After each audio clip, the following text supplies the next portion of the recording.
Happy anniversary para po sa San Jose Church. Isang malaking kagalakan na umabot po sa 14th anniversary na ang ating pong minamahal na iglesia ng San Jose. Parang kailan lang mga kapatid, itinatag ang iglesia pong yan. Tayo po ay saksi, buhat sa panimula hanggang sa paglaki, hanggang sa paglago at hanggang sa mga sandaling ito. Isa pong kagalakan ang akin pong ipinaaabot sa inyo mga kapatid. Sa pangalan po ng Dizon Family ay amin pong ipinaaabot sa lahat ng mga leaders ng iglesia, sa lahat ng membro ng San Jose Church, ang isa pong masaya, maligaya, taos pusong galing sa puso at sa kaibuturan nitong pagbati. Happy anniversary po sa inyong lahat mga kapatid. Sa ating pong mga church officers na nagmalasakit, mga church officers, church members, na merong malalimang pag-ibig sa paglilingkod sa Panginoon, ang Diyos naman ng langit ang magpala sa inyong lahat mga kapatid ko. Sa atin pong mga elders, sa ating mga deacons, sa atin pong mga departmental heads, salamat po na inyong itinaguyod ang paglilingkod na may pagtatapat sa Panginoon. Buhat sa panimula, ang iglesia pong yan, kung atin pong titinan, by faith, yan po'y naitayo. Isang iglesia buhat sa isang tent lamang. Ngunit mga kapatid ay nagkaroon po ng vision na makapagpatayo ng bahay-sambahan. Kung inyo pong makita, halos halublak lang lahat. Pero salamat sa Panginoon na may mga kapatiran sa San Jose Church at mga kapatirang labas ng Seventh-day Adventist San Jose Church ay taos-pusong naglingkod sa pamamagitan ng pagbigay tulong, pisikal na pagtrabaho, finansyal at iba pa upang maitaguyod at ngayon ay mas lumaki pa ang simbahan ng San Jose Church.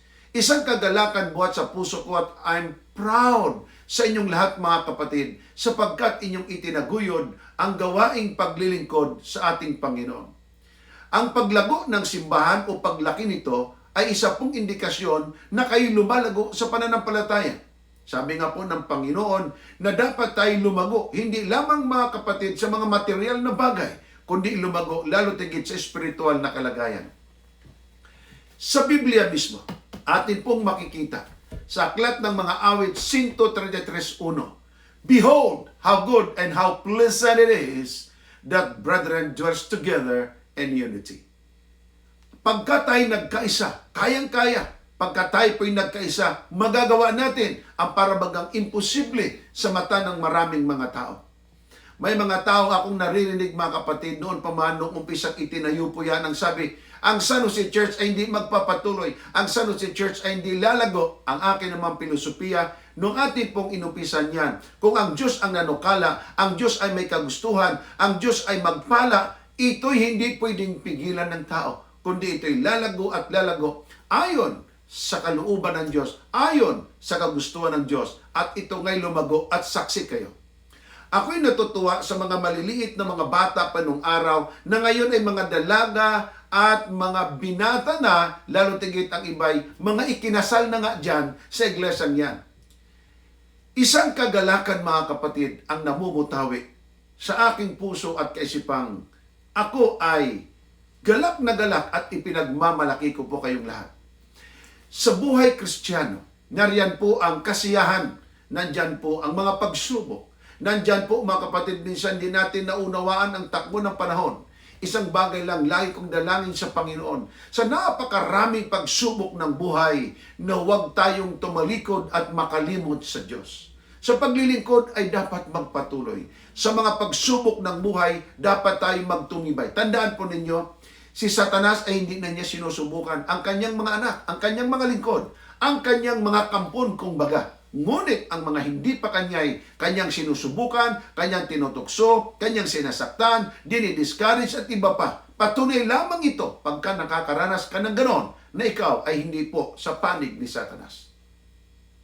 Tandaan niyo mga kapatid, ang iglesia niyaan ay tinatag ng Panginoon. At isang bagay na akin pong pinasasalamatan sa dakilang Diyos na hindi niya kinalimutan ang Seventh-day Adventist Church ng San Jose. Isa rin pong kagalakan sapagkat malapit sa aming bahay ang simbahan pong yan. Saksi kami, saksi tayo sa paglaki ng simbahang yan, sa paglago ng simbahang yan. Dati-rati mga kapatid, aking inisip, lalago nga kaya ang iglesyang ito sapagkat malayo po mga kapatid galing sa highway. Malayo galing sa mga ibang mga simbahan. Ngunit ang iglesia po niyan ating makita at saksi tayo na napakaganda, lalo tigit pinalaki at mas pinaganda pa. Ang Diyos nawa ng langit ang magpala na sino man ang maging officers ng iglesyang yan sa taong darating at sa marami pang mga taon ay lalo po niyong mahalin, tangkilikin at paglingkuran ang iglesyang namamayagpag sa biyaya ng Panginoon na atin pong pinaglilingkuran. Kahit kami mga kapatid ay wala dyan, ang amin pong mga puso ay lagi pong taglay ninyo. Ang amin pong mga espiritu ay lagi pong nasa inyo sapagkat kayo laging laman ng amin pong mga dalangin araw-araw. Isinasama po namin kayo sa dalangin. Kayong mga kapatid na meron pong mga pagsubok sa buhay na mga dinanas, mga pagsubok na kumbagay, tingnan mo'y parang nag-uumapoy at nagbabagang mga pagsubok. Tandaan po ninyo, bawat pagluha, bawat kalungkutan, hindi po yan, hindi sabing pinapansin ng Diyos. Lahat pong yan ay napapansin, nakikita ng Diyos. Lahat pong yan ay meron pong kahulugang tibay sa pananampalataya.